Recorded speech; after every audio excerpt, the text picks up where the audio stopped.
باید توجه داشته باشید که هر 50 تا 80 هزار کیلومتر بسته به آب و هوای منطقه‌ای که هستید و نوع نگهداری خودرو، این خنک‌کن باید تعویض بشه.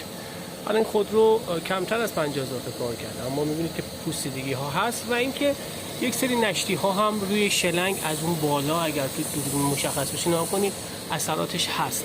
این نشتی ها باید بررسی بشه که یکی از ایرادات شایع خودرو دنا هست و جلوگیری کنید از آسیب گیربکس.